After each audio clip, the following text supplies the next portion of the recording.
بسم اللہ الرحمن الرحیم۔ ایک دن حضرت یحییٰ بن زکریا علیہ السلام کے سامنے شیطان آیا۔ اس پر بہت سی چیزیں لٹکی ہوئی تھیں۔ حضرت یحییٰ علیہ السلام نے اس سے پوچھا، یہ کیا چیزیں ہیں؟ اس نے کہا، یہ نفسانی خواہشات ہے جن کے ذریعے میں انسانوں کو شکار کرتا ہوں۔ حضرت یحییٰ علیہ السلام نے فرمایا، کیا ان میں میرے لیے بھی کوئی فندہ ہے؟ شیطان نے کہا، نہیں۔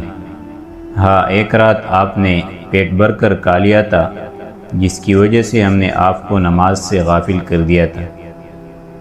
حضرت یحییٰ علیہ السلام نے فرمایا، آئندہ میں کبھی بھی پیٹ بھر کر نہیں کھاؤں گا۔ شیطان نے کہا، آئندہ میں بھی کسی کو نصیحت نہیں کروں گا۔ یہ معاملہ اس شخص کے ساتھ ہوا تھا جس نے ایک رات پیٹ بھر کر کھا دی، تو اس شخص کا کیا حال ہوگا جس نے زندگی بھر ایک رات بھی فاقہ نہیں کیا اور پھر بھی عبادت کی امید رکھتا ہے۔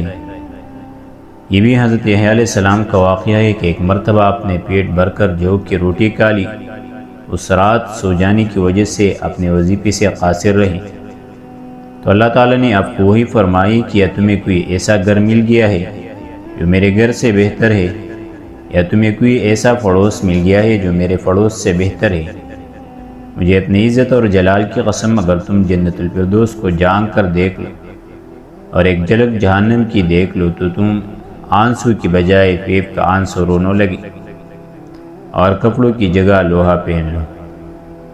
تو ہمیں چاہیے کہ ہم اپنی نبی کی سنتوں کو اپنائیں۔